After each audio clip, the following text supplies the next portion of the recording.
আল্লাহ তাআলা জিবরিল আমিন মিকাঈলকে পাঠিয়ে দিলেন। নবী আমার উম্মে হানি অথবা হাতিমে কাবায় ঘুমিয়েছিলেন। আল্লাহ তাআলা জিবরিলের মাধ্যম দিয়ে নবীজিকে ঘুম থেকে জাগ্রত করলেন। সেখান থেকে তুলে নিয়ে গেলেন জমজম কুপির পাশে। ওখানে গিয়ে নবীজিকে সিনা চাকা হবে, সিনাটা ফাড়া হবে, ওপেন হার্ট সার্জারি করা হবে নবীজিকে। তাই তো এভাবে করে ওখানে একবার নবীজির ওপেন হার্ট সার্জারি হয়েছে, সবকিছু হয়েছে। এভাবে করে 10 বছরে একবার এবং 20 বছরে একবার নবীজির সিনা চাকা হয়েছিল। তিনবার হতে ছোট ছোট বর্ণনা আছে, 3 বার বা 4 বার। একবার শিশুকাল, একবার 10 বছর বয়সে, একবার 20 বছর বয়সে, যৌবন বয়সে, আরেকবার হচ্ছে নবীজিকে যখন ঊর্ধ্ব জগতে নবীজিকে মেরাজের পথে যখন আল্লাহ তাআলা মেহমান করে নিয়ে যাবেন, তখন এই কোন কোন বর্ণনা এসেছে 3 বার, আর কোন কোন বর্ণনা এসেছে 4 বার নবীজির সিনাটা ফাড়া হয়েছে। কেন ফাড়া হলো? এই যে মেরাজ নিয়ে যাওয়ার আগে যখন নবীজির সিনাটা ফাড়া হলো, এটা এজন্য হলো যে ঊর্ধ্ব জগতের যে আবহাওয়া, যে পরিবেশ, এটা নবীজি হয়তো অভ্যাস করতে পারবেন না। এজন্য তাকে সেই পাওয়ার দিয়ে, সেই স্পিড দিয়ে, ক্ষমতা দিয়ে আল্লাহ পাক তাকে ঊর্ধ্ব জগতের মেহমান বানিয়ে সপ্তম আকাশ ভেদ করে তাকে আরশে আজিমের বাড়িতে নিয়ে যাবেন। সুবহানাল্লাহ। কার বাড়ি? আল্লাহর বাড়ি। কার বাড়ি? আর-রহমান আলাল আরশি ইসতাওয়া। সপ্তম আকাশের উপরে যে মহান নবীর যে বাড়ি আছে, সিংহাসন আছে, আরশ ও কুরসি আছে, সেখানে নিয়ে যাবেন তার বন্ধুকে, তার হাবিবকে। এই কথাটাই আল্লাহ তাআলা সূরাতুল বনী ইসরাঈলের ভিতরে এভাবে বললেন, সুবহানাল্লাযী আসরা বিআবদিহি লাইলাম মিনাল মাসজিদিল হারাম إلى المسجد الأقصى الذي باركنا حوله। মহাপবিত্র সেই সত্তা আসরা বিআবদিহি, যিনি স্বীয় বান্দাকে রাত্রিকালীন ভ্রমণ করালেন। লাইলাম মিনাল মাসজিদিল হারাম ইলাল মাসজিদিল আকসা, মসজিদে হারাম থেকে মসজিদে আকসা পর্যন্ত। সুবহানাল্লাহ। আল্লাহ তাআলা নিজেকে ভ্রমণ করাচ্ছেন। কেন? লিনুরিয়াহু মিন আয়াতিনা। কেন? যেন আমি আমার হাবিবকে, আমার দোস্তকে, আমি আল্লাহ যে কুদরতের নিদর্শনগুলি এই মসজিদে আকসার আশপাশে আমি রেখে দিয়েছি, আমি আমার হাবিবকে মেহমান করে প্রকৃত মেহমান বানাবার আগেই আমি কিছু দৃশ্য আমার হাবিবকে দেখিয়ে দিতে চাই। সুবহানাল্লাহ। আল্লাহ তাআলা কিছু নিদর্শন দেখাবে কাকে? আল্লাহ হাবিব। এই যে যখন তার সিনাটা চাকা হলো, সিনাটা ফেড়ে ওপেন হার্ট সার্জারি করা হলো, এখান থেকে নিজেকে এখন গোলাপের মাধ্যম দিয়ে, যেটা গাধার চেয়ে বড় আর খচ্চরের চেয়ে একটু ছোট, সাদা দিকে শুভ্র কালার, এটা নিজেকে সর করে এখন নিজেকে ইসরা, এই মেরাজটা দুটো পার্ট। এর একটা হচ্ছে ইসরা মানে রাত্রিকালীন ভ্রমণ, এর দুটো অংশ। একটা হচ্ছে মসজিদে হারাম থেকে মসজিদে আকসা পর্যন্ত, আর অপরটি হচ্ছে মসজিদে আকসা থেকে আরশে আজিম পর্যন্ত। প্রথম অংশটিকে বলা হয় ইসরা, আর দ্বিতীয় অংশটিকে বলা হয় মেরাজ। দ্বিতীয় অংশটিকে কি বলে? মেরাজ। আমরা তো মেরাজের বয়ান কম বেশি শুনি না? তো নিজেকে যখন কোরআনের মাধ্যম দিয়ে এখন নিজের মেরাজের পথে, ইসরার পথে নিজের যাত্রা শুরু হয়ে গেল। প্রতিমধ্যে আল্লাহ তাআলা বিশ্বনবীকে কিছু নিদর্শন দেখাবেন, চমৎকার কিছু নিদর্শন। কিছু দূর যেতেই যখন গোরার জমি নিজে যাচ্ছেন, কিছু দূর যেতেই দেখে বৃদ্ধা নিজেকে ডাকবে, ইয়া মুহাম্মদ, ইয়া মুহাম্মদ তাআল, এদিকে আসো। বা আমার দিকে তাকান। জিবরিল আমিন ডাক দিয়ে বললেন, মুহাম্মদ আপনি পিছনে তাকাবেন না, সামনে চলুন। কিছুদিন যখন অগ্রসর হতে লাগলো, বিশ্বনবী মুহাম্মদ রাসূলুল্লাহ বৃদ্ধ দিকে ডাক দেয়। জিবরিল আমিন বললেন, পয়গম্বর আপনি পিছনের দিকে তাকাবেন না, সামনে চলুন।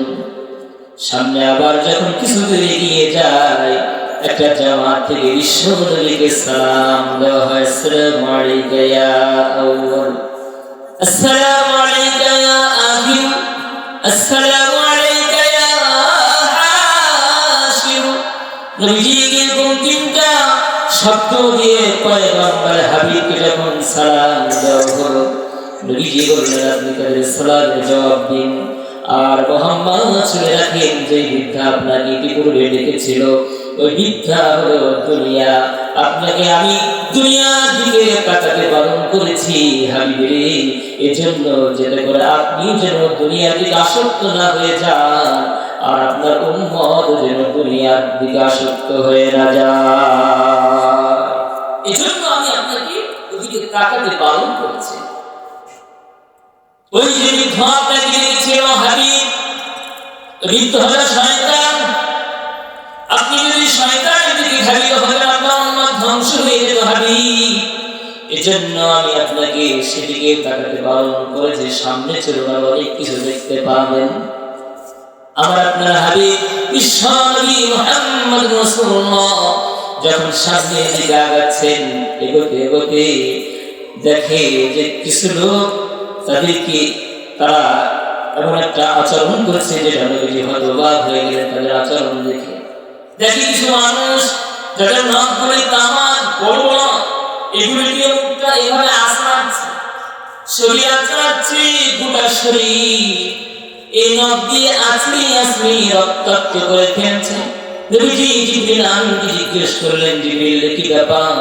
কিছুই তো বুঝতে পারলাম না, কারণ কি তারা এমন করে কেন? জিবরিল আমিন আল্লাহর হাবিবকে ডাক দিয়ে বললেন, ইয়া রাসূলুল্লাহ, ইয়া হাবিবাল্লাহ, এই যে জাতিকে আপনি দেখতে পাইলেন, এরা আপনার উম্মতের ওই সমস্ত লোক যারা দুনিয়াতে বসে বসে শুধু মানুষের গীবত গেয়েছিল। গীবত গাওয়া ভালো না খারাপ? পৃথিবীর প্রকৃতির মানুষ এখন সমাজে কম না বেশি? খুব অনেক বেশি। কোরআন কারীমে আছে না সূরা হুজুরাতে, ওয়ালা তাজাসসু ওয়ালা ইয়াগতাব বা'দুকুম বা'দান আইয়ুহিব্বু আহাদুকুম আন ইয়াকুলা লাহমা আখিহি মাইতান ফাকারিহতুমুহু ওয়াত্তাকুল্লাহ। তোমরা অপরের দোষ তালাশ করো না, মানুষের গীবত দিও না, কারণ গীবত করাটা একটা মারাত্মক গুনাহ। বলে নিজের ভাইয়ের মৃত ভাইয়ের গোশত খাওয়া যত না নিন্দনীয় নিকৃষ্ট, তার থেকেও গীবত আরো বেশি অধিক নিকৃষ্ট। ঠিক কি ঠিক না?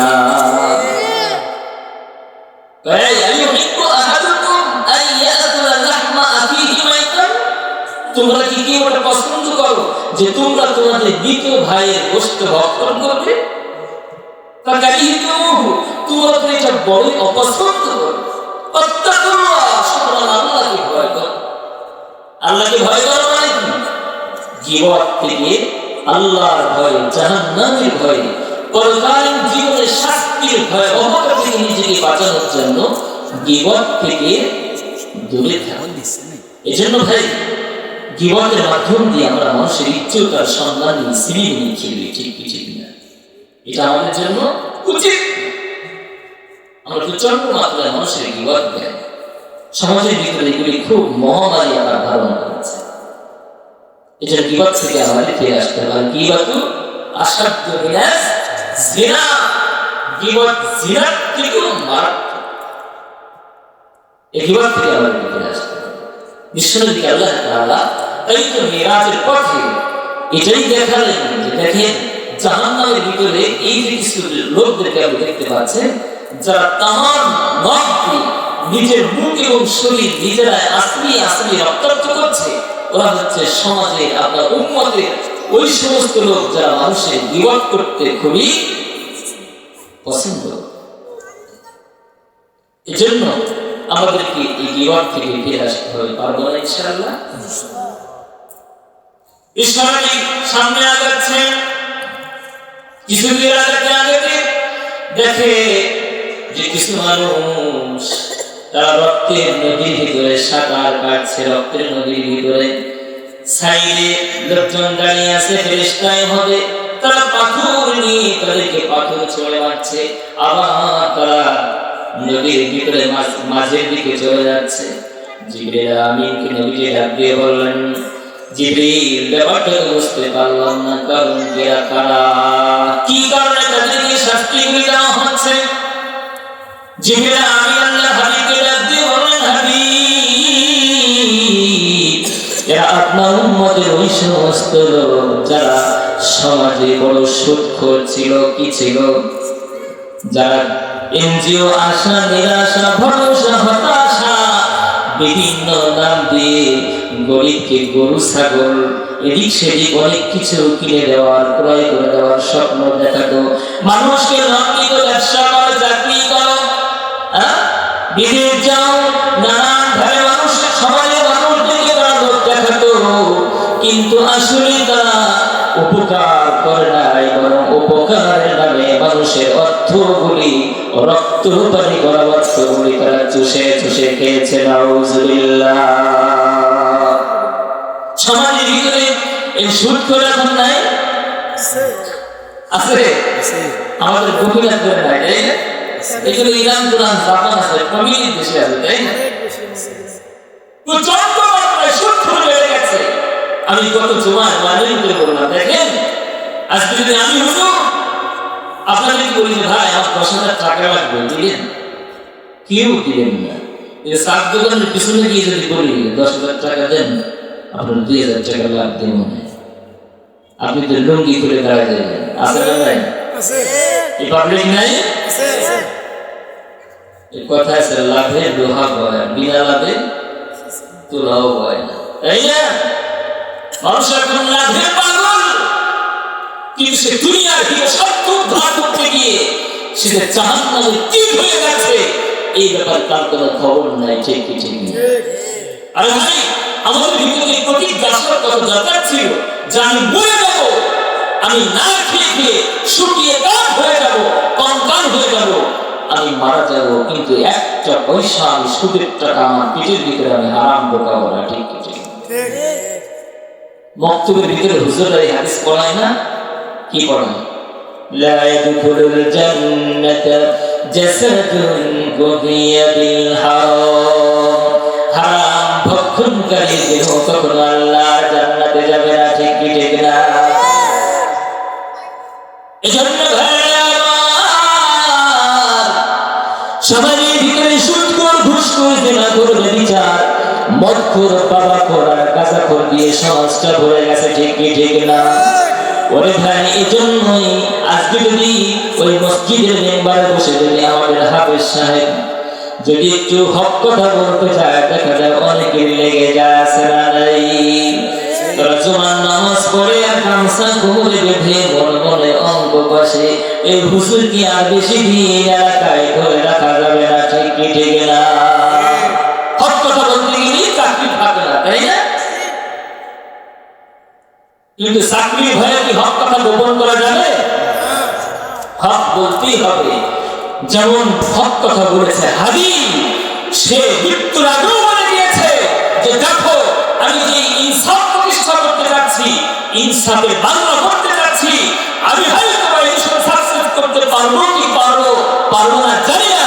তুমি যদি দুনিয়ার কোনো নাস্তিক শক্তি, কোনো কুফরি শক্তি, কোনো বেঈমান, কোনো জালিম যদি আমাকে শুট করে মেরেও ফেলে, তোমাদের কাছে তার একটাই, তোমরা বিচারটা সুষ্ঠুভাবে করো। ঠিক হাবি বলে নাই, হাবি বলে গেছে। এই জন্য আফসোস জাতির প্রতি এত ব্যথা লাগে, এত দুঃখ লাগে, কষ্ট লাগে। দুঃখ আর পরিবারের বিষয় হচ্ছে একজন মানুষ ইনসাফের পরাকাষ্ঠা কায়েম করতে গিয়ে, ইনসাফ প্রতিষ্ঠা করতে গিয়ে, আল্লাহর জমিনে আল্লাহর দ্বীন প্রতিষ্ঠা হবে এই স্বপ্ন দেখতে গিয়ে আজকে সে দুর্বৃত্ত হয়ে দুনিয়া থেকে বিদায় হয়ে যায়, কিন্তু আজও পর্যন্ত তার সুষ্ঠু বিচার বাংলার মাটিতে নাই।